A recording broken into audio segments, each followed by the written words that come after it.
तर स्वागत आहे मित्रांनो माझ्या नवीन व्हिडिओमध्ये. ऑप्शन ट्रेडिंग कोचच्या पार्ट 12 मध्ये तुमचं स्वागत आहे. आणि गेल्या 11 पार्ट्समध्ये मी बेसिकपासून ॲडव्हान्सपर्यंत पूर्ण कवर केलेलं आहे. पार्ट्स वाईज तुम्हाला ऑप्शन ट्रेडिंग कोर्सबद्दल पूर्ण नॉलेज देईन. गेले पार्ट्स ज्यांनी बघितले नसतील ते चॅनलवर जाऊन ते पार्ट्स बघू शकता.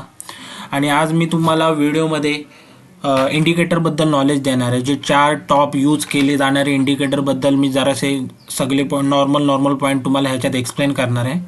आणि पुढच्या येणाऱ्या व्हिडिओमध्ये सेपरेट इंडिकेटरबद्दल सेपरेट स्ट्रॅटेजी करून तुम्हाला व्हिडिओ अपलोड करणार आहे.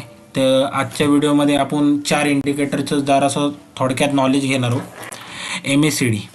MACD म्हणजे मूव्हिंग ॲव्हरेज कन्व्हर्जन डायव्हर्जन. त्याला अप्लाय करून मी तुम्हाला चार्टवर दाखवतो. हे बघा, बघू शकता. हे असं काय दिसतं चार्ट. जरासं मी अजून वरती करून तुम्हाला दाखवतो. ह्याचा मतलब हेच असतं. हे बघा, ही झिरोचा पॉईंट असतं. हे झिरोचा पॉईंट असतं. झिरोच्या पॉईंटवरून खालून जेव्हा ही ह्या साईडनं मार्केट वर जातं ह्या पॉईंटवरून, तेव्हा मार्केट इथं बघू शकता इथून वर साईडला मोमेंटम दिलेलं आहे. आणि जेव्हा ही मार्केट इथून करून ह्या साईडनं खालच्या साईडला जातं, हे बघा हे झिरोची लेवल आहे, इथून खाली जातं तेव्हा मार्केट डाऊन साईडला जातं. हे बघा हे असं ह्याच्यात दाखवलेलं आहे. तर जाऊया दुसऱ्या इंडिकेटरवर. हा इंडिकेटर मी डिलीट मारतो सध्या. तुम्हाला येणाऱ्या सगळ्या इंडिकेटरबद्दल आणि सेपरेट स्ट्रॅटेजी व्हिडिओ येणार आहे पुढे येणाऱ्या व्हिडिओमध्ये. सेकंड इंडिकेटर आहे आपलं मूव्हिंग ॲव्हरेज एक्सपोनेन्शियल.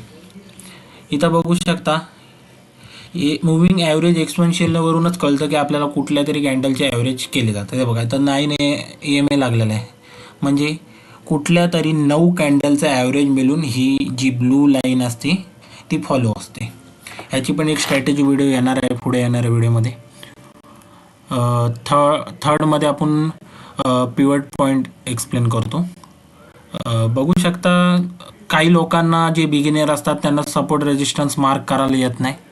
ते सपोर्ट रेजिस्टन्स मार्क करून नंतर ट्रेड करायचा असतो. पण ह्या पिवट जो आपला इंडिकेटर आहे त्याला यूज करून डायरेक्ट ॲटोमॅटिक आपले सपोर्ट रेजिस्टन्स येतात.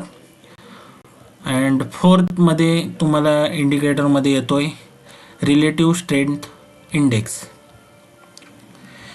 ह्याची पण व्हिडिओ येणार आहे ह्याच्या स्ट्रॅटेजीची. मी सध्या हा पिवट पॉईंट एक्झिट करतो. हे बघा खालच्या साईडला बघताना हे RS आहे, रिलेटिव्ह स्ट्रेंथ इंडेक्स. ह्याच्यावरून आपल्याला कळतं की मार्केट ओव्हर बॉट झोनला आहे की ओव्हर सोल्ड झोनला आहे. ह्याची पण एक स्ट्रॅटेजी आहे येणाऱ्या व्हिडिओमध्ये मी एक्सप्लेन करेन. तर हे जे 4 मी तुम्हाला इंडिकेटर सांगितलेले आहेत ते जास्त करून यूज होणारे इंडिकेटर आहे. तर भेटून नेक्स्ट व्हिडिओमध्ये स्ट्रॅटेजीसोबत, हर एक इंडिकेटरच्या स्ट्रॅटेजीसोबत मी तुम्हाला व्हिडिओ अपलोड करीन. तर